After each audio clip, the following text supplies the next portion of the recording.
Bom, pessoal, é com grande alegria mesmo que hoje nós fazemos esse webinar com a nossa querida amiga Patrícia Wieland, que Patrícia gentilmente aceitou participar dessa atividade do museu. Para quem não sabe, essa semana é a Semana Nacional de Museus.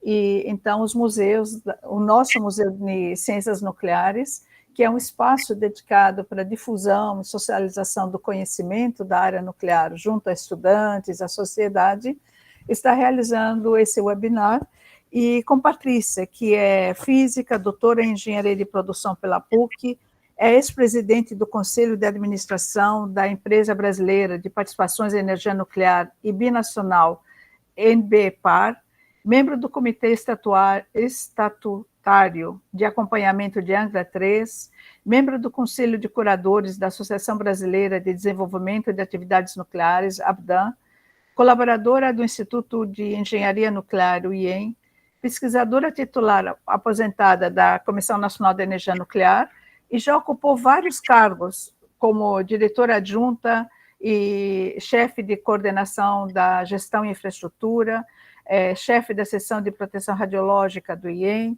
e também acabou aposentando em 22 como diretora da World Nuclear University, sediada em Londres, onde implementou vários programas internacionais de atualização e inovação tecnológica.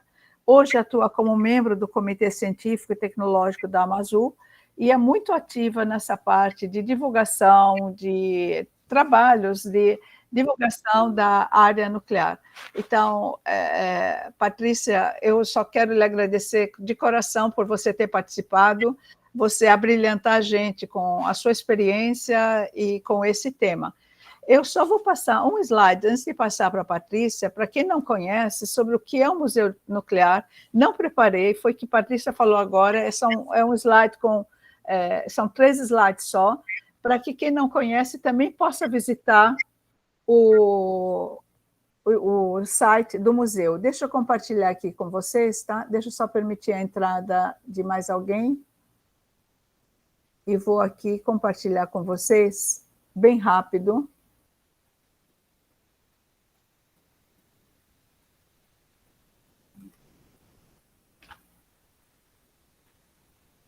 Deixa eu abrir aqui. Acho que estão conseguindo ver, correto? Estamos. Pronto. Esse museu, gente, ele foi iniciado em 2010, em maio de 2010, então esse ano estamos comemorando 14 anos. É um espaço, como vocês vão ver, nós temos uma parte bonita, que é um jardim, e o prédio atrás com 2 salas, e agora nós estamos implementando no jardim mais um espaço com containers para ampliar o conteúdo do museu. O museu, ele tem um conteúdo onde apresenta o funcionamento da energia nuclear para geração de eletricidade. Nós temos a parte de aplicações médicas, como a medicina nuclear, radioterapia.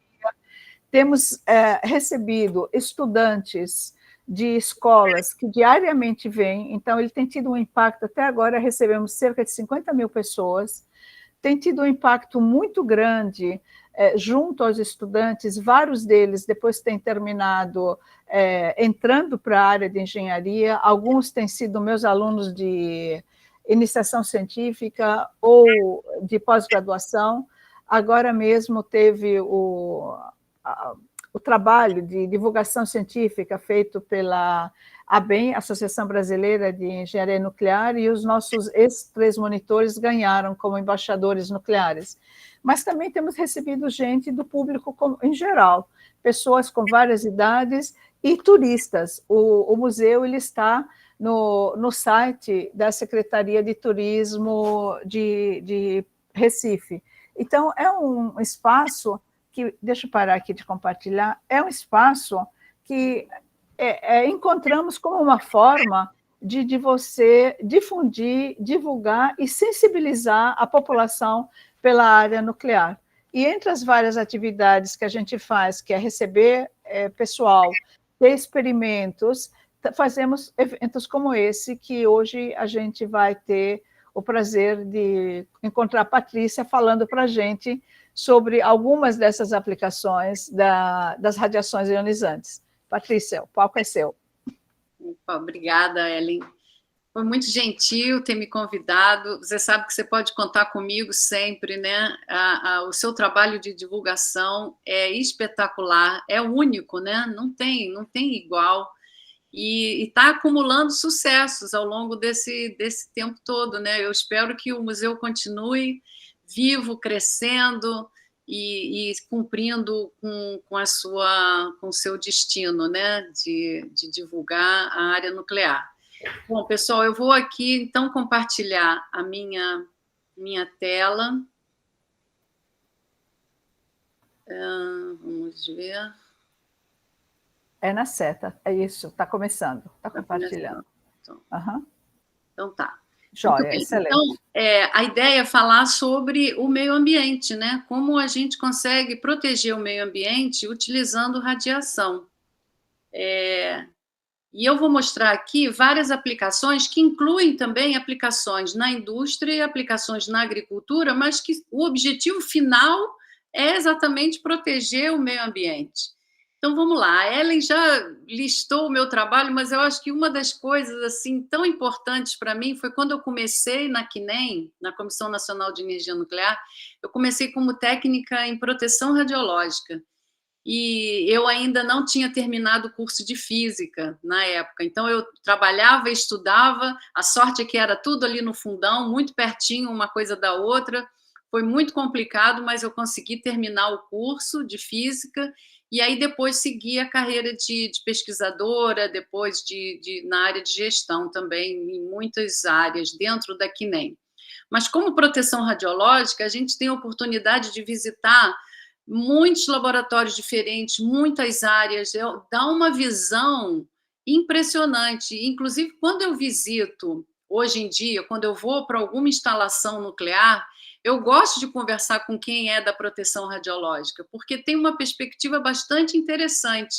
Claro que a gente tem que ver de todas as áreas, da área de desenvolvimento, da área de inovação, mas eu acho que o que realmente mudou a minha capacidade de curiosidade, de aprendizagem, várias habilidades dentro da área de ciências, foi trabalhar com segurança, com proteção radiológica. E isso foi importante para mim. Depois eu fui trabalhar, durante 6 anos eu trabalhei na Agência Internacional de Energia Atômica, também na área de segurança, depois fui para a World Nuclear University, e quando eu voltei, então, eu tive vários papéis, né, como dá para ver aqui, e um deles foi com o Ministério da Agricultura. Eles me contrataram como consultora sobre irradiação de alimentos. E aí, graças a todo esse acúmulo de experiências, eu me senti capaz de entrar nesse desafio, né? Então, eu mandei meu currículo e fui chamada para entrevista e tal, e fiz um trabalho que era baseado em radiação de alimentos, mas também tinha muito a ver com proteção do meio ambiente, uma vez que você evita usar pesticidas, agrotóxicos, você trata de uma outra maneira, uma maneira muito mais limpa. E hoje em dia, então, eu estou bem ligada na Amazul, no conselho, no Comitê de Ciência e Tecnologia da Amazul, e também estou desenvolvendo uns trabalhos na área de irradiação de alimentos. Bom, o nosso meio ambiente, né? A gente, quem tem aí mais de 50 anos, pelo menos, vai lembrar que antigamente não se falava muito em proteção do meio ambiente. A gente já tratava aquilo como, enfim, está lá, né? Mas ainda bem que essa atitude, essa cultura mudou. Hoje em dia, a gente tem que falar de proteção do meio ambiente. A gente fala muito do ESG, né? Environment, Social and Governance, e esses critérios são muito importantes para a gente proteger onde nós vivemos, a nossa casa, né? O nosso grande planeta. Então, como vem a pergunta sempre, né? Como a radiação ionizante pode proteger o meio ambiente e a agricultura também, né? Eu sei que quem está assistindo aqui tem uma variedade de formações, né? Mas eu gosto sempre, quando eu dou uma palestra, eu gosto de lembrar do espectro eletromagnético, aonde nós estamos. Nós temos uma área que nós identificamos muito claramente, que é o campo do espectro visível, são as luzes que a gente consegue identificar, mas isso é só um pedacinho do espectro. Quando a gente vai mais adiante, com frequências maiores, a gente chega no ultravioleta, que nós não enxergamos, mas as abelhas, as borboletas enxergam.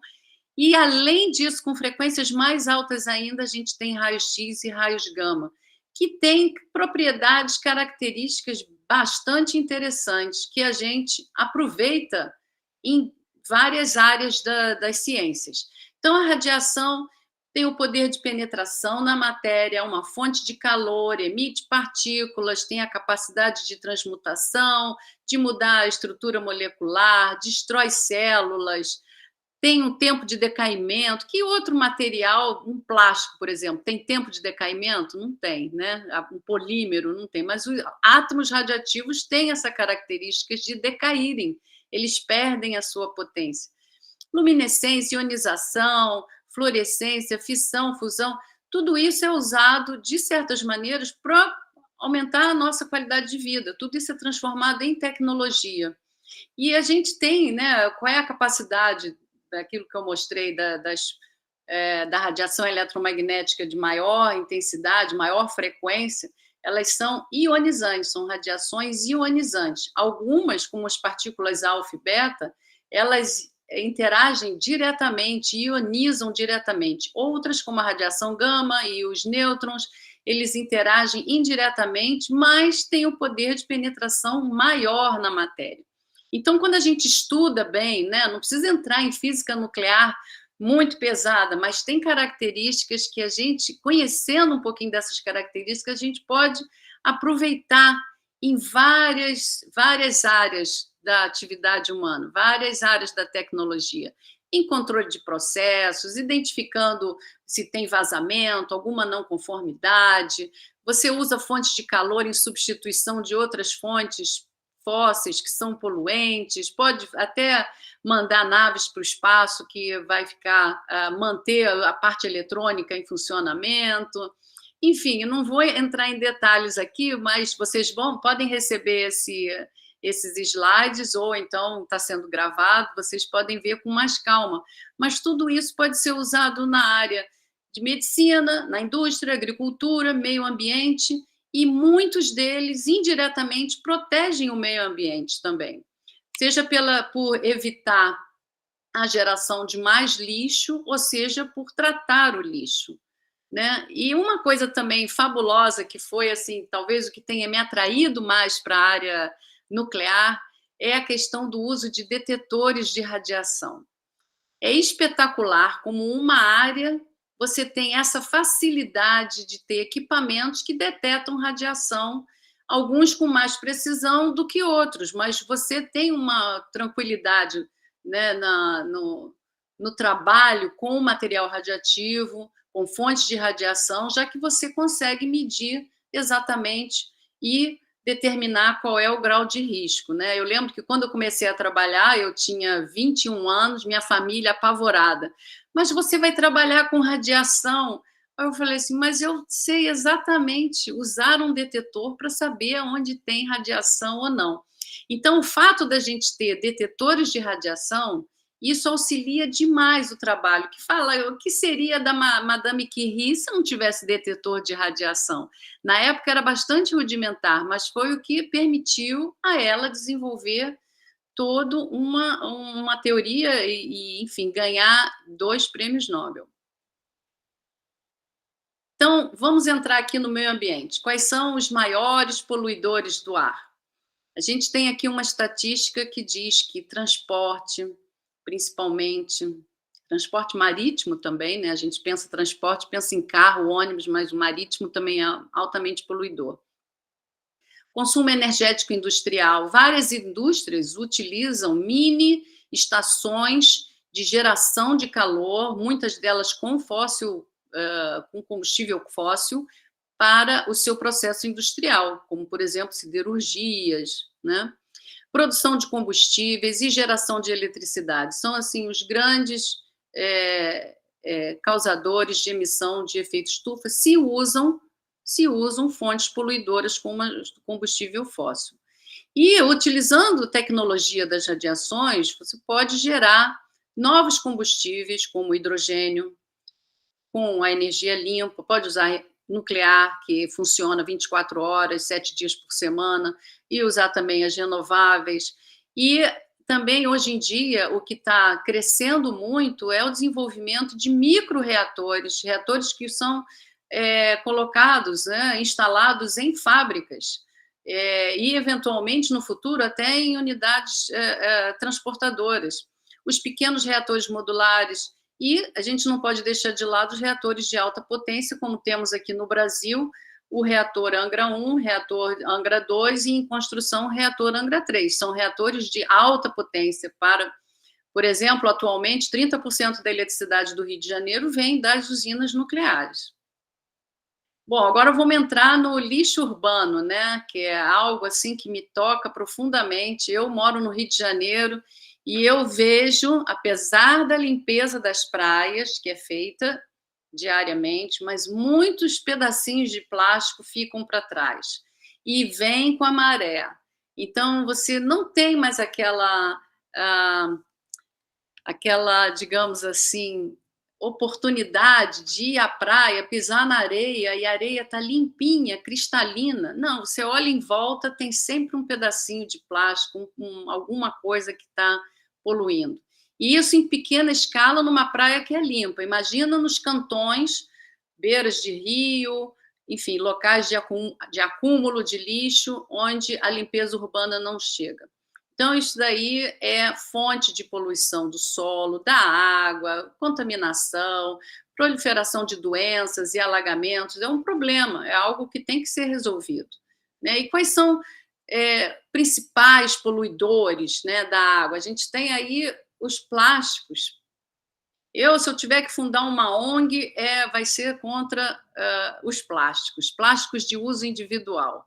Aonde eu vou, eu tento convencer as pessoas a evitarem usar as sacolinhas plásticas no supermercado, canudinho, que ainda tem muito por aí. Ah, mas é bioplástico. Ah, mas ele degrada. Não existe plástico, se é polímero, vai ficar aí muitos anos. Então, a previsão é que isso aqui são dados que eu tirei da Agência Internacional de Energia Atômica, que tem um trabalho muito bom junto com o laboratório em Mônaco para a monitoração dos oceanos. Até 2025, que é ano que vem, o oceano conterá 1 tonelada de plástico para cada 3 toneladas de peixe. E até 2050 vai ter mais plástico do que peixe. Gente, olha que absurdo. Sabe por quê? Porque o plástico não se degrada, e quando ele se degrada, ele vira microplástico, nanoplástico. Você não vê, mas ele está ali.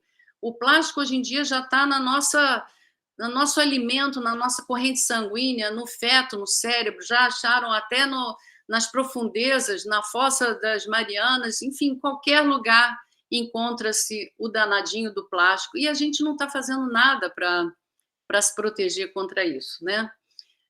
Tem muitos plásticos, claro que os plásticos são extremamente úteis, mas eles quebram, eles se degradam, e você tem que jogar fora e comprar outro. Então, esse fluxo de troca também é desproporcional. A gente pode usar plástico desde que seja um plástico extremamente durável, assim como a gente usa outros materiais que são extremamente duráveis. Mas aqueles plásticos de uso individual, descartáveis, você usa 10 minutos e joga fora e fica 400 anos. Então, esse é um problema grave de plástico. E esse ano está sendo elaborado uma convenção internacional que vai, muito provavelmente, banir sacos plásticos, o plástico de uso individual. Então, ao longo do ano, estão ocorrendo várias reuniões internacionais, capitaneadas pela UNEP, que é o órgão do meio ambiente das Nações Unidas, e a gente vai ter uma surpresa aí. A gente viaja para o exterior, a gente vê todo mundo preocupado. Aqui no Brasil não tem essa preocupação. E, bom, outro poluente químico, né, outra área, né, os plásticos são polímeros, outra área de poluentes químicos são na parte de agricultura, fertilizantes, agrotóxicos. A gente tem também esgotos de atividades domésticas, esgotos de atividades industriais. compostos orgânicos sintéticos, olha o plástico de novo aí, medicamentos, cosméticos, enfim, tem muitos que acabam indo para os grandes lixões e contaminando o solo, sem falar dos metais pesados, que também vão. Então, como a tecnologia das radiações pode ajudar a prevenção e tratamento da poluição, né? A gente tem técnicas que determinam exatamente qual é a quantidade ótima de fertilizante a ser usado, ou seja, evita o desperdício, evita que demais vá cair nos rios, vai cair em outros lugares que não seja para a planta em si. E redução do uso de pesticidas. Isso também é uma área assim, de grande utilidade para a agricultura. As lamas, né, muitos compostos que são encontrados nos esgotos industriais podem ser, digamos assim, quebrados, né? As grandes cadeias podem ser quebradas com aceleradores de elétrons. E aqui na imagem tem um acelerador de elétrons móvel, que é colocado dentro de um caminhão, tá aí, você pode ver a carcaça do caminhão, está lá no IPEM, no Instituto de Pesquisas Energéticas e Nucleares, em São Paulo, e ali dentro você pode ver como é que é o interior. A parte verde é a parte do acelerador em si, e aí, por meio de tanques, passa por baixo daquele triângulo verde ali embaixo e faz a descontaminação da lama. E esse tipo de acelerador pode ir aonde a contaminação está. Então, isso é uma grande, grande utilidade da radiação. E a outra é evitar que medicamentos, cosméticos, borrachas percam a sua longevidade porque quebraram, porque estragaram, porque foram atacados por bactérias. Então, ao se esterilizar e ao tratar esses plásticos com uma técnica que não é uma técnica tão complicada, é uma dose de radiação. A esterilização é uma dose de radiação bastante alta. A técnica de cross-linking para aumentar a durabilidade de plásticos e borrachas é uma dose de radiação menor. Então, tudo isso evita o descarte prematuro, evita a geração de lixo, porque você garante a longevidade de produtos de uso corrente. E com relação a metais pesados, também existe a possibilidade de detectar os metais pesados em equipamentos, em síncrotrons, e também existem técnicas para detectar metais pesados. Enfim, quanto mais a gente analisa, mais a gente aprende técnicas diferentes.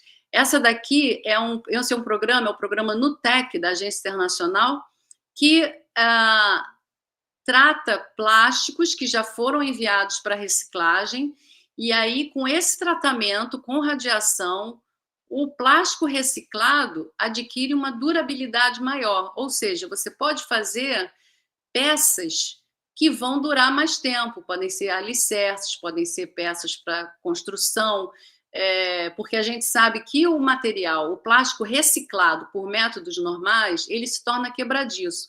Ele vai poder ser usado uma vez, talvez, ou menos do que isso. Muitos não passam pelo controle de qualidade. Então, com o tratamento com radiação, o plástico adquire uma durabilidade maior. Isso vai, de novo, evitar que seja gerado lixo. E aqui embaixo eu coloquei um recortinho de um estudo que foi feito, deixa eu ver, Leonardo IPEM, né, que também usa radiação na reciclagem do PTFE. Também, enfim, tem várias utilidades. Aí você pergunta, mas isso já é usado industrialmente? Infelizmente, ainda não, né? Está em pesquisa e, infelizmente, a gente gostaria de ver aquela porcentagem de reciclagem de plástico passar de 2% para pelo menos 50%, né? Mas é difícil. Aqui é uma imagem de um tratamento de cabos, vocês estão vendo os cabos ali, está meio rosa, arroxeado, com um acelerador de elétrons. Isso aumenta a durabilidade dos cabos com borracha. E aqui um outro exemplo é uma unidade de dessalinização da água do mar. A água do mar passa por tubulações, passa por um sistema de membranas, passa por uma parte de calor, muito calor, e esse calor é gerado com uma unidade, um reator nuclear. Gera calor para fazer a dessalinização e essa água dessalinizada é usada em mineração de cobre. E o que isso vai acontecer? Vai evitar que você use água do rio, que é uma água que pode ser uma água imediatamente potável, para uma unidade industrial que usa muita água, né? Então, de novo, aqui você protege o meio ambiente ao evitar grande extração de um elemento tão nobre que é a água dos rios, ou até numa área que é um deserto, para você permitir a mineração do cobre. Aqui você não pode levar a mineração para outro lugar, a mina está lá, né? O cobre está ali naquele lugar, então você tem que conseguir água de alguma maneira. Bom, vamos lá, agora a área que eu adoro, né? Que é a área que não é comer, vocês estão vendo o prato de comida aí, eu também gosto, mas é a questão da segurança alimentar. Existe uma definição que às vezes a gente se pergunta qual é a definição de fome, qual é a definição de segurança alimentar. Então, tem uma definição padrão que foi dada pelo Comitê das Nações Unidas para a Segurança Alimentar Mundial. E essa definição é a seguinte: segurança alimentar você tem quando todas as pessoas, em todos os momentos, têm acesso físico, social e econômico a alimentos suficientes, seguros e nutritivos que satisfaçam as suas preferências alimentares, necessidades dietéticas para uma vida ativa e saudável. Então, a gente dá para identificar aqui vários parâmetros, vários pilares que devem ser atendidos para você dizer que existe segurança alimentar ou não, né? E uma outra índice muito importante que eu gostaria de chamar a atenção, a FAO, que é o órgão das Nações Unidas para Alimentos e Agricultura, em 2011 já estava dizendo que 1/3 dos alimentos do mundo eram perdidos ou desperdiçados todos os anos. Naquela época, isso era equivalente a 1,3 bilhões de toneladas por ano, que não chegam ao consumidor porque são perdidos ou desperdiçados, né? E aí depois, em 2019, para melhorar a análise, a FAO definiu 2 índices. Um é a perda de alimento, que é da colheita até o empacotamento, e o outro, que é o desperdício, que é da venda ao consumo. E a gente vê que a América Latina, né, está em torno de 12% de perda de alimento, ou seja, da colheita até o empacotamento. E aí a gente tem que usar a tecnologia para evitar e resolver os problemas, tá certo? Aqui um outro dado, né? A gente viu o desperdício. Ao mesmo tempo que tem o desperdício, a gente vê que tem mais de 700 milhões de pessoas que estão em situação de fome. Isso é um absurdo. Então, mais uma vez, gente, nós temos aqui que usar a tecnologia, nossa inteligência, nosso conhecimento para resolver problemas graves do mundo, né? Um outro estudo, esse aqui foi da UNEP, né, o órgão das Nações Unidas para o Meio Ambiente, que fez uma análise no Rio de Janeiro, e esse estudo de caso saiu publicado na revista Food Waste Index Report desse ano, e foi feito, então, a análise foi feita no ano passado, na cidade do Rio de Janeiro. Então, os cariocas, eles produzem 4.800 toneladas de lixo doméstico por dia. Desse lixo doméstico, 62% são vegetais e frutas, tá? 62% são vegetais e frutas. E por que eu estou mencionando isso aqui? Porque eu vou falar já para vocês que quando a gente trata alimentos com radiação, eles não se degradam, eles não ficam estragados tão rapidamente. Quando você compra uma caixinha de morangos, eles vão durar mais de 20 dias, enquanto que hoje, se você não tratar eles, eles duram 5 dias, eles já estão ficando murchinhos. E assim vai, tem muitos exemplos de frutas, vegetais, que têm uma durabilidade muito maior.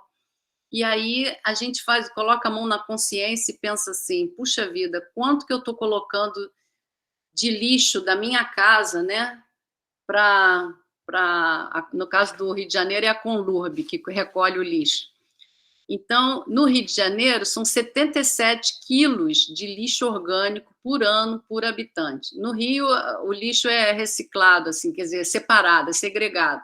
Você coloca o lixo orgânico em num recipiente e o lixo reciclável em outro recipiente. Então, eles analisaram por pessoa 77 quilos de lixo puramente orgânico por habitante. Até que não está tão ruim em frente à média global. Mas é algo que poderia alimentar outras pessoas, né? Quando a gente pensa assim. Então, existe no mundo várias organizações que se dedicam a melhorar nutrição, produção, sustentabilidade e qualidade de vida. Tá? E aqui no Brasil também tem vários centros que facilitam, que pesquisam e que divulgam técnicas relacionadas a isso. Eu trouxe essa frase para vocês aqui, que é o diretor-geral da FAO, e ele diz que a gente não pode ter uma abordagem, né, business as usual, porque o mundo mudou muito e está mudando rápido.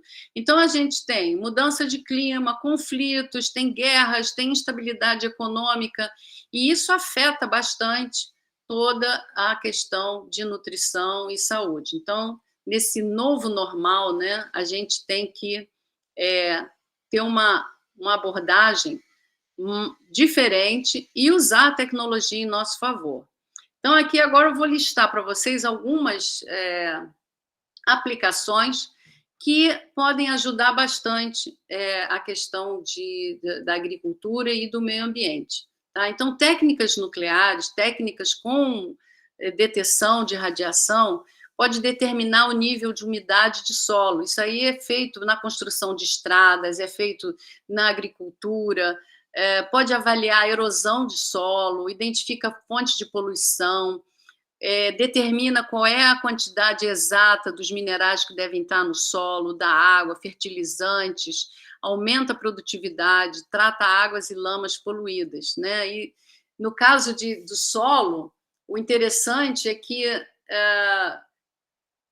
usa-se, né, para medir, avaliar a erosão do solo, se usa radionuclídeos que estão presentes na nossa radiação de fundo. A gente tem radiação normal, né? Em qualquer lugar que a gente vá tem radiação. Até se for pro debaixo da terra ou para subir a montanha, em qualquer lugar que você está no nosso planeta, a gente tem um nível de radiação natural. E essa radiação natural provém de vários nuclídeos diferentes. Agora, tem alguns nuclídeos específicos que são resultados de eventos nucleares que foram testes nucleares feitos no passado, que foram de locais onde tiveram acidentes nucleares, como o próximo a Chernobyl. Então, esses radionuclídeos, eles são uns traçadores, né, que são usados como uma datação, eles podem determinar a saúde do solo e a taxa de erosão. E isso é muito interessante. E uma outra técnica é usar um isótopo radioativo para rastrear e monitorar a qualidade do solo. Daí, depois, você pode aplicar um fertilizante, que é a base de um isótopo estável, em quantidade adequada, para melhorar a saúde do solo. Em termos de pragas, né, a gente sabe que essa é uma questão que afeta diretamente a exportação de frutas brasileiras. O Brasil é o terceiro produtor mundial de frutas, mas ele é somente o 23º exportador de frutas. E uma das questões é a questão de controle das restrições fitossanitárias, né? E a gente tem uma técnica que é a técnica de esterilização de insetos macho. E depois a gente solta os insetos machos, eles não têm uma capacidade de procriar junto com as suas fêmeas, e aí as pragas vão sendo erradicadas. Então, no Brasil, existe já uma produção, uma área de produção no norte do país, no nordeste do país e no sul do país. É o mosca médio no nordeste e o mosca sul no sul do país, para a esterilização de alguns insetos, que são os insetos que mais prejudicam a lavoura, né, a fruticultura e a exportação. Tá? A técnica de inseto estéril já é muito usada em muitos países. Melhoramento de plantas, né? Essa daqui desenvolve variedades de culturas mais resistentes, e isso aí é muito importante. Com as mudanças climáticas, a gente tem áreas com mais seca, tem áreas com mais inundações, uma região, lamentavelmente, o que está acontecendo no Rio Grande do Sul, que é muito triste, né? Que merece todo o nosso apoio de colaboração, de ajuda, porque isso que está acontecendo é cada vez mais dramático. A cada vez a gente ouve falar de um acontecimento, seja de seca, seja de inundação, que afeta, e aí o uso da tecnologia com radiações pode desenvolver variedades que são mais adequadas e que promove também, por exemplo, ciclos de crescimento mais curtos, ou que faz algum alimento que tenha a casca mais fininha, isso vai gerar menos lixo orgânico, ou que tenha menos caroço. A gente vê hoje em dia laranja sem caroço, a gente vê melancia com aqueles carocinhos só branquinhos, e tudo isso gera menos material orgânico no meio urbano, né? E mais rendimento e qualidade, né? Então, aqui eu também coloco uma explicação, que vocês podem ver depois com mais calma, o tempo está correndo, eu vou um pouquinho mais rápido. Saúde animal, a gente está relacionado, né, com a saúde animal, pode vir também para a nossa alimentação. Então, detetando, controlando, prevenindo doenças animais, isso protege também o ser humano. A gente vê casos como, por exemplo, do Covid, tem uma relação, e na saúde animal, os testes PCR, que são tão famosos, que a gente ouviu tanto falar, e a gente também fez muito teste PCR na época do Covid, também são usados na área animal. A Agência Internacional tem um programa, que é o Zodiac, que é uma ação integrada para doenças zoonóticas, e tem também uma técnica com radiação que apoia a inseminação artificial, que é uma técnica ELISA, que foi derivada do radioimunoensaio, né? Isso aqui é o que eu já falei. E aí, a gente falou de saúde alimentar, garantir alimentos para todos, mas a gente tem que ver também a segurança do alimento. Será que o alimento é seguro para ser ingerido? Então, esse aqui é um dado do Ministério da Saúde, que mostra que, por ano, são 662 surtos de doença, né? Essa média. Dentro do surto, a gente tem milhares de doentes e a gente tem óbitos. E né, foi feito um estudo sobre que tipo qual era o risco, né? Qual era a bactéria ou vírus, ou enfim, o que afetava. Então, a gente viu bactérias Escherichia coli, salmonella, o rotavírus, estafilococos. Então, assim, a gente tem uma variedade aqui de micro-organismos patogênicos que afetam o alimento e causam doença. E isso também, diretamente com o tratamento de alimentos, a gente poderia eliminar esse risco. E aqui, o que seriam as questões fitossanitárias, né, que eu mencionei? O Brasil exporta muito, é um grande exportador em várias áreas. Então, eu trouxe aqui esse mapa mostrando as notificações da Alemanha sobre problemas que foram detectados no recebimento de cargas. Então, a gente vê que o Brasil ali está com um azulzinho mais forte, é porque recebeu muitas notificações. Isso são problemas. E está muito pequenininho, mas quais são ali, entre as 10 maiores riscos, né, categorias de risco identificadas, a gente vê o micro-organismo patogênico, e em qual produto, a gente vê ali vários produtos que estão no topo ali, nozes, produtos de nozes, sementes, frutas, vegetais, condimentos e rações. Enfim, isso também é para mostrar que, se a gente tivesse aqui no Brasil, que a gente ainda não tem, em escala comercial, o tratamento de alimentos para exportação, a gente evitaria essa quantidade de notificações. Vários países já têm esse tratamento. Então, a segurança e o controle alimentar. Com a radiação, podemos eliminar contaminantes nocivos, prevenir doenças, evitar a propagação de pragas e insetos, inibir brotamento de, por exemplo, batata, cebola, alho, prolongar a vida de prateleira de muitas frutas e verduras e atender requisito fitossanitário para exportação. Então, essa, no momento, é a área que eu estou assim, mais dedicada, né, depois do trabalho que eu fiz para o Ministério da Agricultura. E o Brasil está correndo atrás, aí tem outros países que já estão tão avançados nessa área, e aí você pode ver aqui a quantidade, 69 países aceitam alimentos tratados com radiação. E cada vez mais os países estão colocando restrições, ou seja, só aceitam importação de frutas ou verduras se estiverem tratados com radiação, como é o caso dos Estados Unidos, que é um grande importador de alimentos. Em várias categorias ele exige que seja tratado com radiação. E, para isso, ele também instalou nos vários portos e aeroportos do país unidades para tratar alimentos com aceleradores lineares. Enfim, tem várias vantagens. Vantagens para a saúde, sustentabilidade, economia. Os alimentos tratados com radiação são naturais, saudáveis, permanecem frescos por mais tempo.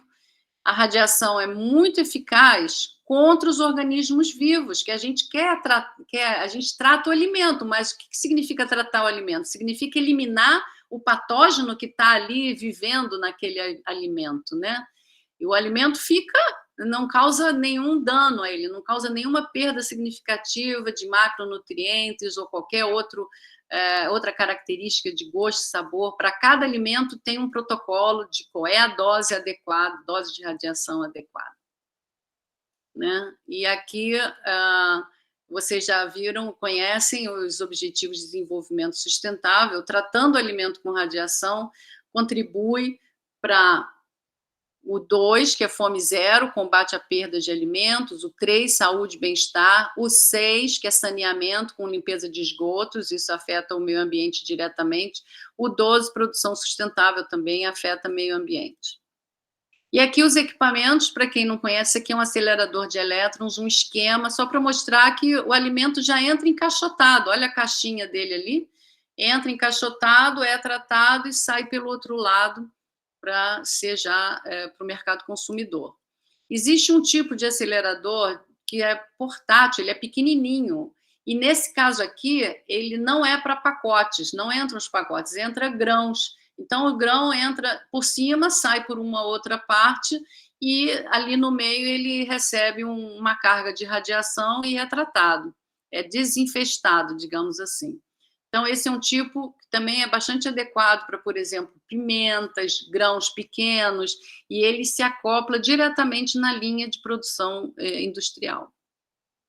Aqui um equipamento mais robusto, que é o raio-x, que nada mais é do que um acelerador de elétrons que incide num conversor de tântalo, numa placa de tântalo, e produz, então, um raio-x que vai ter um poder de penetração maior do que os elétrons. Essa é a grande vantagem entre o acelerador de elétrons e o raio-x. O raio-x penetra mais, pode ser... aí você pode tratar um pallet com várias caixas ao mesmo tempo. Então, eu já estou chegando no final, mas chamando a atenção, né, quem está ouvindo aqui pode vir de várias áreas, mas quem trabalha na área de meio ambiente ou de agricultura sabe da importância de ter uma rede de laboratórios para apoiar todo o trabalho, principalmente exportação de alimentos. Então, são as análises microbiológicas e análises dosimétricas, que são importantíssimas, né? Então, quem trabalha nesses dois tipos de laboratórios vão ter serviço a vida inteira, né? Então, são duas áreas aí que não vão deixar de ter atividade. Então, as tecnologias nucleares apresentam enormes oportunidades para enfrentar os desafios globais, presentes e futuros, na agricultura e no meio ambiente.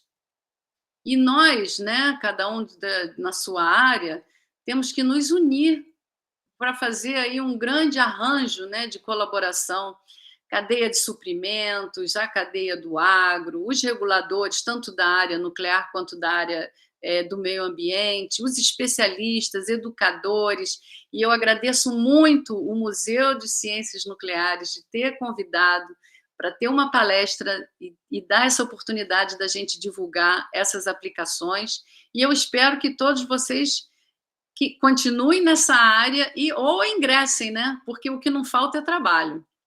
Então, muito obrigada para vocês. Obrigada, Patrícia. Muito boa a apresentação, bastante clara. E eu acho que você mostrou coisas importantes, né? Que às vezes as pessoas não percebem o quanto nós podemos melhorar o ambiente usando essas técnicas nucleares de uma forma pacífica, né? Bom, está aberto para perguntas, vocês podem colocar no chat ou levantar a mão. Pronto, Carla, pode falar, Carla. Se apresentem quando fala, só o nome, de onde é e faça a pergunta, por favor. Carla? Carla? Bom, pelo menos levantou a mão, mas... Ok, então talvez levantou erradamente a mão. Alguém quer fazer alguma pergunta, algum comentário? Ilka. Ilka, seu microfone está fechado. Ok, isso. Agora sim. Bom dia a todos. Eu trabalho na Marinha. Doutora Patrícia, que palestra muito didática, né? Mesmo para quem é da área. Doutora Hélia, é um prazer encontrar a senhora de novo. Também. Espero que venha aqui para o Congresso em novembro. Tomara, temos planos. Tomara. Que bom. Doutora Patrícia, queria fazer uma pergunta. Nós trabalhamos na área e sabemos a importância, né, da aplicação, do quanto isso é importante, não apenas para desenvolver uma técnica, para aplicar, mas sim o impacto que isso tem em toda a economia do país como um todo. O slide final da senhora ele é didático e resume muito bem. Todo mundo tem que participar. Quais ações que a gente poderia promover para poder aplicar isso de forma industrial, de realmente as indústrias de alimento que exportam frutas, grãos, aplicarem isso de maneira industrial, como já o tratamento por radiação já ser uma parte do processo, e não ser visto como algo, não, é caro, eu não posso aplicar isso agora na minha linha de produção. O que a gente pode fazer? Assim, os vários setores, quais ações que seriam interessantes para a gente? Então, há uns anos atrás, o GSI, o Gabinete de Segurança Institucional, formou vários grupos, são grupos focais, né? E um dos grupos era da área de agricultura, aplicações na agricultura.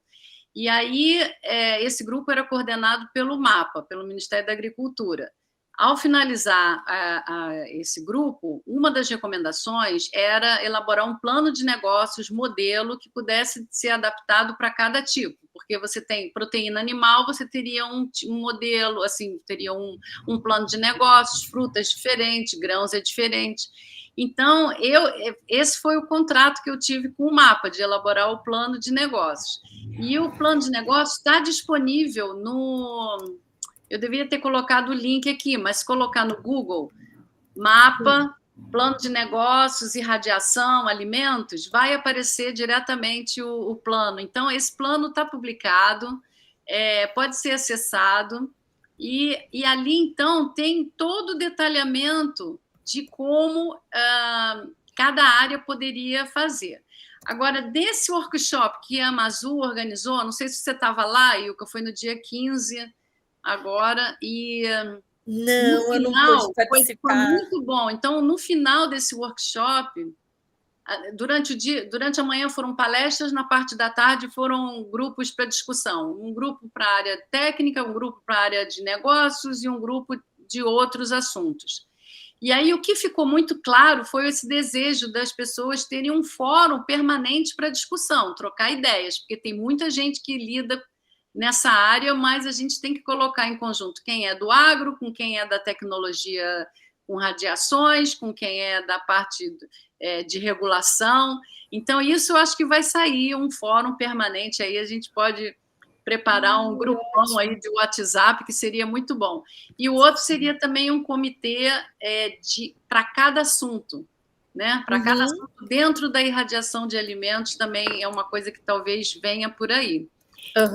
Agora, eu acho que o interessante é isso, é reunir toda essa especialidade que a gente tem no país. Temos muito, de norte a sul, tem gente trabalhando com irradiação de alimentos e a gente tem que botar para frente. E lá, nessa reunião da Amazul, também tinha associações, tinha o presidente da Abra Frutas, tinha também o vice-presidente da ABAG, que é do agronegócio. Eles estavam extremamente interessados.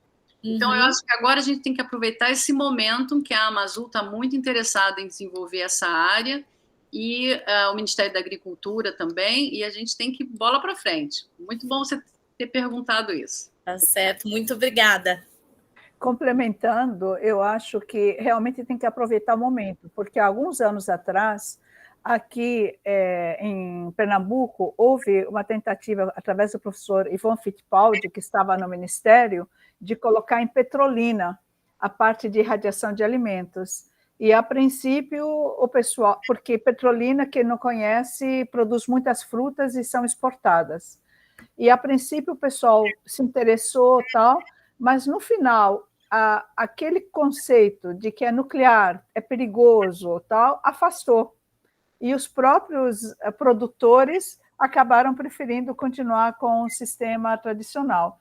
Então, é muito importante a gente mostrar as vantagens e desmistificar, mostrar diariamente de que ninguém está falando de bomba, nem da parte negativa da área nuclear. Estamos falando das possibilidades positivas. E por isso que precisamos sensibilizar a população, para que, se você colocar no supermercado um produto irradiado com símbolo de ter sido irradiado, que ninguém vai fugir ou que os repórteres vão fazer como se estivéssemos matando a população. Então, é muito importante esse esforço. Exatamente, até porque a tecnologia evoluiu e, hoje em dia, você não precisa usar fonte de radiação, por exemplo, cobalto-60, para tratar os alimentos. Você pode usar o acelerador de elétrons, pode usar o raio-x, que as pessoas já estão mais acostumadas com esse tipo de equipamento, né? Quem não conhece um raio-x de aeroporto, por exemplo, que passa a bagagem? Só que é muito mais potente, para tratar é muito mais potente. Mas, mesmo com a fonte de cobalto-60, não tinha a menor possibilidade do alimento ficar contaminado. Não existe isso, porque não tem contato. Mas a gente sabe que existia o risco de você ter um local onde existe uma fonte poderosíssima de radiação. No caso de acelerador e raio-x, você desligou, apertou o botão off, acabou, não tem radiação nenhuma, né? Vai para casa dormir. Em termos da instalação, a proteção é muito mais fácil, né? Muito mais. Tem alguns problemas de manutenção, como tudo na vida, tem os dois lados. Tudo na vida, exatamente. Não é? Esse é um dos pontos que a gente discutiu na Amazul também, de criar uma capacidade nacional, da gente ter equipamentos, nacionalizar os equipamentos de aceleradores lineares e raio-x, porque o acelerador de elétrons, ele é usado em várias áreas, não é só para alimentos, ele é usado para tratar pneus, todas essas fábricas de pneus aí tem um acelerador.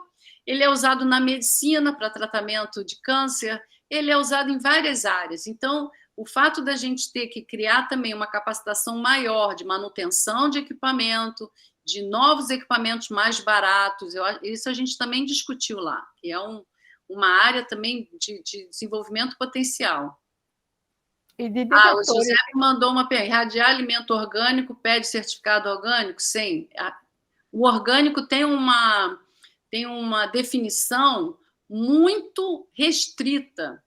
Muito restrita. Então, qualquer coisa que você, mesmo que você não está acrescentando nenhum produto químico, mas você está passando por algum processo, você deixa de ser orgânico. Hoje em dia é assim, mas eu acho que a gente pode pedir para discutir essa definição.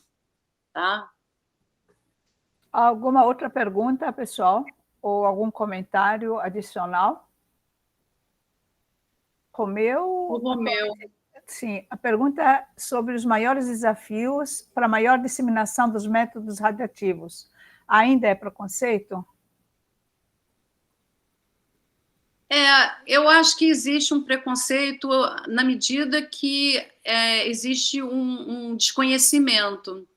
Então, quando a gente explica qual é a técnica, como funciona, esse preconceito, digamos assim, deixa de existir. Isso daí está mais do que provado em pesquisas de opinião que foram realizadas, que faziam as perguntas antes, depois davam uma explicação, e a pergunta depois, então, a pessoa mudava de opinião e estava totalmente a favor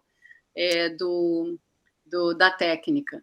Eu acho, né, que a gente tinha que participar mais das feiras do agro, que tem todos os estados têm feira do agro, a gente tinha que ir lá, né, espalhar ali, compartilhar informações a quem, não para nós mesmos, nós somos os convertidos, né? Nós já sabemos que é bom, a gente tem que ir lá para o povo, né? Isso que você falou, Patrícia, a gente corrobora com a estatística feita aqui no museu, porque a gente dá para os visitantes depois uma folha em que falam o que viram e o que acharam, e várias vezes eles terminam dizendo: puxa, eu não sabia que tinha tanta coisa boa. Então, a gente, aqui do museu, falando da gente mesmo, mas é importante porque onde a gente tem dados, tem sido gratificante isso, ver as pessoas saírem dizendo: poxa, eu não sabia que tinha tanta coisa. Então, realmente, a tua ideia de colocar na feira de agro é uma boa. É uma boa, né? É uma boa. Raquel, você está com a mão levantada. Está com o microfone fechado, Raquel. Som. Bom dia. Bom dia, Raquel. Bom dia, professora Helen. Bom dia, professora Raquel e Patrícia e a todos. Primeiro, eu queria parabenizar aí pela brilhante palestra, tá? Obrigada. Eu sou da Universidade de Vale do São Francisco, em Petrolina, exatamente aí de onde a professora Helen falou. E quando eu cheguei aqui, foi nítido exatamente o que você colocou. As pessoas têm medo de radiação. E Petrolina é um dos lugares de maior exportação de frutas no país. E, infelizmente, as pessoas ainda não têm esse conhecimento de tudo que você colocou aí. Eu acho que, inclusive, eu convidei todos os meus alunos de pós-graduação para fazer parte aqui participar dessa palestra. Eles estão aí, porque minha ideia é tentar, aos poucos, começar a divulgar um pouco mais essas aplicações na região.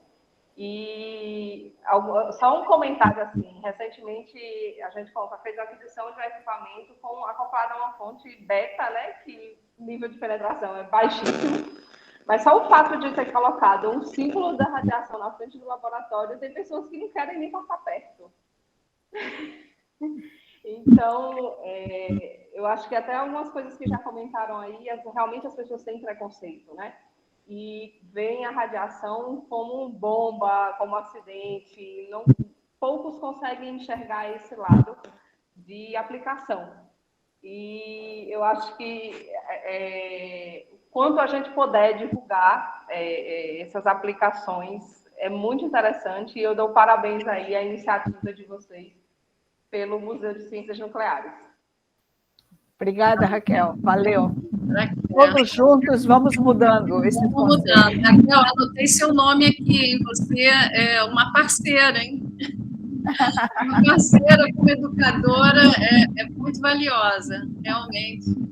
Muito bom. Então, assim, isso acontece realmente. Então, você está num ambiente que ninguém está acostumado a ver o símbolo de radiação, mas já tem aquela lembrança, aquela memória do passado, de acidente de Goiânia, que foi, por incrível que pareça, o acidente de Goiânia até hoje é o evento que mais teve atenção da mídia durante mais tempo.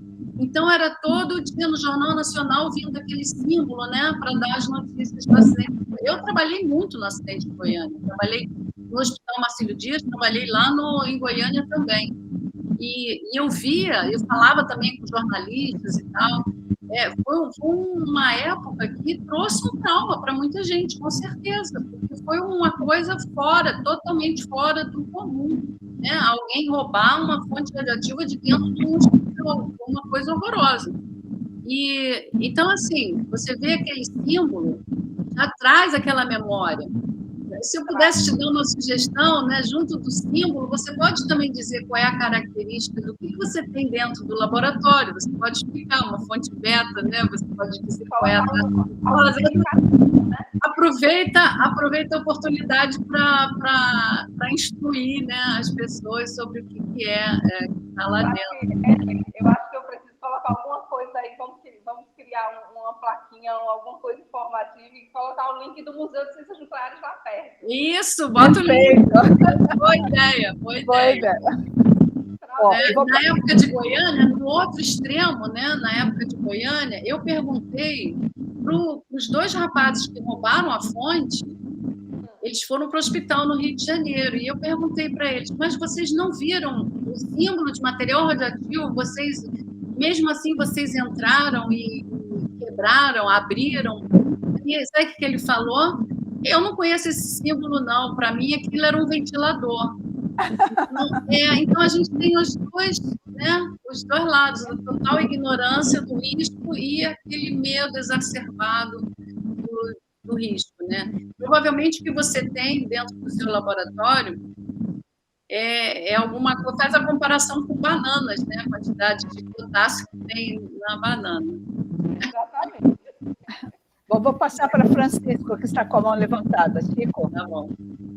Obrigada, Chico, por estar aqui. Chico é professor da Rural e é outro professor que trabalha com difusão de ciência. Eu agradeço a presença.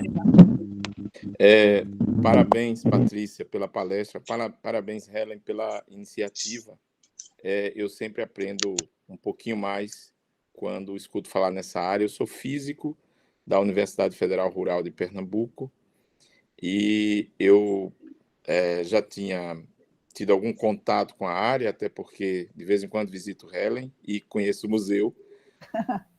Mas, assim, eu percebo, Patrícia, que muita aplicação da energia nuclear tem a ver com a vida, né? Eu acho que a maior parte, você mostrou um panorama de várias áreas, eu acho que tem muito a ver com a vida. A agricultura está, para quem pensa na área comercial, a agricultura está muito forte nisso, que tem muito a ver com a minha universidade, embora eu seja físico. Minha universidade tem como áreas mais fortes as agrárias. E a gente não vê isso muito lá na universidade. Se tenta alguma relação, né, Helen? Mas, assim, ela não é muito forte, poderia ser mais forte. É possível que os professores da minha universidade da área também tenham um pouco do que Raquel falou dos agricultores de Petrolina. E Raquel tocou num ponto que aí me chamou a atenção, tem a ver com minha pergunta, é a seguinte. Os robôs ajudariam nisso porque, embora seja uma energia nuclear, quando eu, há muito tempo e até na adolescência, tentei vender para as pessoas, entre aspas, sem conhecer, que era uma energia, digamos assim, que o universo disponibilizou, talvez uma das melhores dádivas, né, que foi deixada para a humanidade viver, até porque o Sol trabalha com isso, para nos fornecer energia. Eu fiquei meio assim numa situação de proibido de falar nisso, e por muito tempo. Talvez hoje eu ainda não consiga falar nisso de forma muito tranquila, como você falou, como Helen procura falar. Ainda há um preconceito muito grande. É como a eletricidade, se você botar a mão no fio ali sem muito cuidado, você se arrebenta e morre, né? Mas hoje quase tudo tem que ser elétrico, porque é limpo. Inclusive os carros, que já foram elétricos lá no início, há mais de um século, agora voltaram a ser elétricos, porque isso é melhor e é limpo. Então, se a gente puder colocar a energia nuclear ainda mais a serviço da humanidade, que eu acredito que é o bom lugar dela, os robôs ajudariam. Eu sei que a gente deve andar pelo menos com dosímetro, não é muito moderno, mas com dosímetro em alguns ambientes desses. Os robôs talvez não precisem, talvez a gente pudesse botar um dosímetro para alguns materiais que ele tem, a gente sabe que não vão, talvez, aguentar por muito tempo, mas não é uma vida ali que vai se perder. Então, eu queria ouvir sua opinião sobre a possibilidade de os robôs ajudar nessa área. Obrigado. Obrigada, Francisco. Você está fazendo a pergunta para a pessoa que tem proteção radiológica no coração, né? Lá na raiz dos neurônios. Então, olha, a aplicação dos robôs em qualquer lugar pode ser usado com vantagem. Agora, quem trabalha na área nuclear sabe que a exposição ocupacional é mínima. Quando você pensa assim, trabalha dentro da usina nuclear. Vamos ver qual é o boletim de doses dos funcionários que trabalham na usina nuclear. Baixíssimo. Sabe qual é a área onde as pessoas recebem mais doses de radiação? É mineração. Mineração subterrânea. Que tem situações que realmente não tem como você evitar a exposição à radiação. E aí, nesses casos, é claro que o robô funciona. Então, eu vou dar um exemplo, mineração de urânio no Canadá. Tem certos locais que só robôs que entram. Os robôs já fazem, eles já fazem. Locais onde ocorreu um acidente, tá? Por exemplo, lá em Fukushima, que tinha algumas regiões dentro do prédio do reator que só robôs entraram. Eu fiz até um videozinho uma vez, chama Robôs de Fukushima. E quando eu era correspondente de um canal web, Visão TV. Então, eu fazia vários vídeos relacionados à área nuclear, à área de ciências, meio ambiente, e eu dava para esse canal. Só que esse canal agora acabou, foi censurado, né? No governo atual, esse canal não está mais funcionando. E eu acabei perdendo os meus vídeos também que eu fiz. Mas esse robô de Fukushima, eu não tenho, perdi. Mas é muito bacaninha, mostrando o funcionamento dos robôs dentro da área afetada, aonde você não vai colocar o ser humano. Agora, numa atividade ocupacional, normal, você não permite que haja um ser humano entrando se a pessoa vai receber uma dose de radiação que seja acima de um limite, e esse limite é muito baixinho, eu não vou nem dizer que é uma dose prejudicial, porque a dose prejudicial seria aqui, o limite que ele poderia entrar está aqui embaixo, né? Então, tem uma faixa aí muito grande. Agora, em situações de acidente que são raríssimos, você vê que na área nuclear teve Chernobyl, teve Fukushima. O que mais que você teve assim? Fukushima não teve nenhuma vítima com dose de radiação. Ninguém morreu por causa de dose de radiação. Então, ao longo da experiência que a gente está tendo com atividades nucleares, de reatores nucleares, ou com o uso de fontes radiativas na medicina, na agricultura, para o meio ambiente, a gente tem um recorde de segurança fabuloso. As doses são muito baixas. E se a gente for contabilizar fatalidades somente, a gente vê que outras fontes de energia têm um índice de fatalidade muito, muito, muito maior, né? Então, a gente tem que ver qual é o padrão de comparação. Agora, eu sou francamente favorável à tecnologia, sou fã incondicional. E, atualmente, eu estou escrevendo livrinhos para criança. E eu já escrevi um livrinho para criança que o título é Inteligência Artificial, né? E aí, quando a gente estava falando sobre a questão de professores e tal, você sabe que eu notei dificuldade das professoras usarem o meu livro porque elas não entendem nada de inteligência artificial. Quando eu mostrei meu livrinho para ela, não vou falar isso para os meus alunos porque eu não entendo nada disso. Aí eu falei assim, olha, lê primeiro meu livro que eu explico bem, de uma maneira bem simples, né, o que é inteligência artificial. Eu consigo explicar redes neurais de uma maneira bem simples. E talvez aí funcione, né? Mas existe essa questão da tecnologia já existir e a gente demorar muito para aplicar a tecnologia.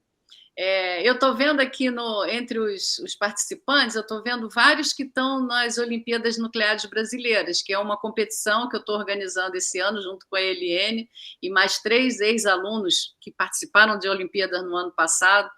E aí, esse ano, a gente tem a área de sustentabilidade, energia e medicina. E dentro de medicina, o desafio qual é a dificuldade, como combater, passar desse obstáculo da demora daqui no país, da gente absorver uma tecnologia que existe no exterior. Por exemplo, prótonterapia. No resto do mundo já tem vários países que estão operando, assim, tratando câncer em crianças principalmente, com unidades de prótonterapia, e no Brasil a gente não consegue sair de um relatório dizendo que precisa ter prótonterapia.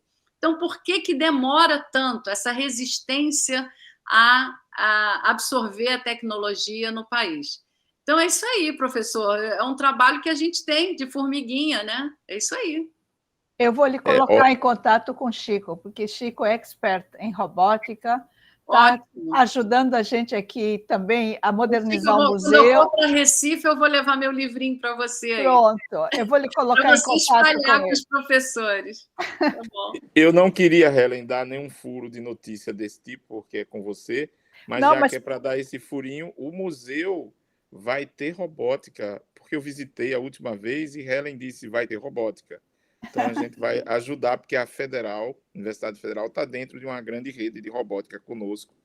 E aí, não sei se eu posso dar esse furo, mas ela quer que os cientistas falem. Ela quer que os cientistas do Jardim falem. É que nós temos a Marie Curie Becquerel, e eu quero que Marie Curie fale com o visitante. E a gente está trabalhando nessa ampliação no Jardim, colocando coisas novas, e provavelmente vai ser em junho. Isso ainda não falei para Chico, que a gente está tentando fechar a vinda do Rondinelli, que é o presidente da CENEM, para dar uma palestra e fazer a apresentação. Então, sem ele não vou conseguir fazer, então vamos modernizar. E vai ser legal, já imaginou a pessoa passar por Marie Curie e ela falar, eu sou Marie Curie, e contar a história dela? Vai ser genial. Muito Obrigado. Bem. Muito bacana. Obrigada. Olha, tem uma pergunta da pessoa, vou fazer mais 2 perguntas por conta do horário, para não demorar, da Suelen, perguntando se o tempo de preservação do alimento é irradiado em relação ao não irradiado. Depende do alimento, né? Eu falei do morango, mas em média você pode falar tranquilamente 3 vezes, tá? Agora, tem casos, por exemplo, de grãos que foram irradiados, por exemplo, feijão, e aí colocados dentro de um vidro hermético e já estão 15 anos perfeitos, entendeu?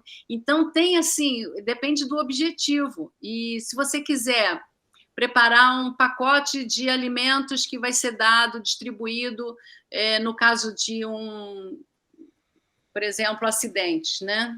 Em algum local, para pessoas refugiadas ou para, enfim, alguma coisa que é nutritiva e que vai ficar armazenado para ser usado no momento que for necessário. Aí você trata de acordo com esse tempo e faz a embalagem hermética também, para evitar qualquer entrada de ar. Tem o caso também de alimentos que são... Quem vai para o espaço só come alimento irradiado, e aí é um tempo também de irradiação bem maior. Mas entre frutas e hortaliças, você pode dizer, em média, 3 vezes mais, tá? Pelo menos. Tem uma pergunta aqui deixa eu ver, da Jane, perguntando se há análise de custos de pequeno e longo prazo desse método. Tem sim. Eu vou já juntar com a outra do Giuseppe, perguntando se os grãos irradiados germinam e servem como sementes. Também depende. Depende do tratamento que foi feito neles, né? Essa pergunta também é parecida com a da Suelen. Depende do tratamento que foram feitos com eles. Com alguma dose de radiação, eles são capazes de germinar, mas não vão apodrecer antes, né? E tem alguns com determinada dose que nem germinar vão. Então, tudo depende da aplicação. Então, se você vai, por exemplo, guardar grãos dentro de um banco de grãos para ter um controle genético e tal, você usa uma certa dose. E aí, voltando na Jane, né, o método, se tem análise de custo, tem sim, pequeno e longo prazo, custo de oportunidade, quanto que um supermercado ganha se ele comprar o morango que foi tratado com radiação e ele vai poder manter na prateleira por mais tempo. Então, tudo isso tem já mapeado, previsto, e esse plano de negócios que eu fiz inclui uma análise de custos para o caso. O estudo de caso que eu usei foi exatamente mangas lá de Petrolina, que eu visitei uma fazenda de mangas e visitei também um packing house, que é onde eles recebem a manga, lavam, tratam, rotulam, né, e preparam para envio, tanto para o mercado interno quanto para exportação. O micro-ondas não é que esterilize, né? Micro-ondas é está num outro escala do espectro. Ele aquece, né? O micro-ondas ele vai aquecer a água que está contida dentro daquele alimento. Então, todo tratamento que vai ser feito, você tem que analisar qual é o seu objetivo e como que aquilo pode afetar aquele alimento. Então, não é aquela questão de um tratamento serve para tudo. Você tem que ter um conhecimento. Por isso que esse é o tipo da coisa que o Ministério da Agricultura também, na época que eu estava trabalhando com eles, já estava começando a preparar cursos, porque o Ministério da Agricultura tem uma escola, Enagro, fabulosa. Gente, se vocês não seguem a Enagro, tem que seguir no Instagram, porque tem muita coisa interessante. Então, preparar um curso que aí vai auxiliar, e também as escolas de técnicas agrícolas, a gente tem que compartilhar conhecimento e desenvolver mais conhecimento. Giuseppe está com a mão levantada. Não, é que eu fiz experiências com o micro-ondas usando o Spore Test, que eram utilizados para verificar a eficiência de estufas. E o que a estufa levava 1 hora para esterilizar, em micro-ondas era questão de segundos, né? O Spore Test é uma fitinha que contém bacilos lá e que são depois colocadas em cultura, né, para verificar. E eu queria saber se tem alguma técnica em uso, né, para material cirúrgico. Material cirúrgico, por exemplo, é radiação ou óxido de etileno, que é um produto químico. Então, a preferência sempre muitas empresas, por exemplo, a Johnson & Johnson, no eixo Rio-São Paulo, em São José dos Campos, eles têm uma planta gigantesca e nessa planta de produção de várias áreas da Johnson & Johnson, vários produtos, tem uma unidade de irradiação para esterilização com radiação, né? Agora, outros usam outras técnicas. Não é a única técnica que usa, que esteriliza, que trata, a com radiação. Existem muitas, né? A gente sabe, ferver, enfim, colocar na geladeira, tem métodos de preservação. O que se usava antigamente? Né? Muito sal, açúcar. Então, assim, tem várias técnicas para preservar alimentos, cada alimento com a sua técnica. E aí a gente está falando aqui alguma coisa que seria para um uso industrial, que vai trazer uma grande vantagem, né? A gente não vai ter dentro da casa da gente um acelerador de elétrons, mas a gente está aqui pensando em alguma coisa que seja em escala vamos pensar em aumentar nosso PIB de exportação do agro, vamos pensar em acabar com a fome, vamos ter assim algumas ambições grandes. E quando a gente pensa grande, a técnica que realmente ajuda mais, né, e é mais econômica na escala e protege mais o meio ambiente, sem dúvida nenhuma, é com radiação. Tá? Giuseppe está com a mão levantada e vamos encerrar. Em consultório dentário é muito comum usar estufa e demora muito. Com certeza, né? Estufa, eles têm, claro que tem que utilizar o produto deles, né? Mas a gente está aqui falando de alguma coisa numa outra escala. Dentro de casa a gente tem também, a gente ferve alimentos, a gente usa mamadeira de neném, né? Como é que faz? Como é que trata mamadeira de neném? Tem que fervendo, né? Tem que esterilizar. Olha, também por curiosidade, pessoal, a irradiação de alimentos é aprovada no país e é utilizada em algumas coisas. Aqui, por exemplo, todos os produtos de temperos, tal, eles são irradiados para serem vendidos, porque se não forem, nós comeríamos um monte de porcarias, de insetos e tudo mais. E se vocês olharem algumas embalagens, como miojo, algumas, está lá escrito tratamento de radiação. Então, nós temos várias coisas. E vários países que usam essa técnica é uma forma até de administrar o período de entre-safras e melhorar a economia do país, porque você tem períodos que você tem excesso, por exemplo, de cebola, baixa o preço, joga fora, e depois tem um período que não tem, aí o preço sobe.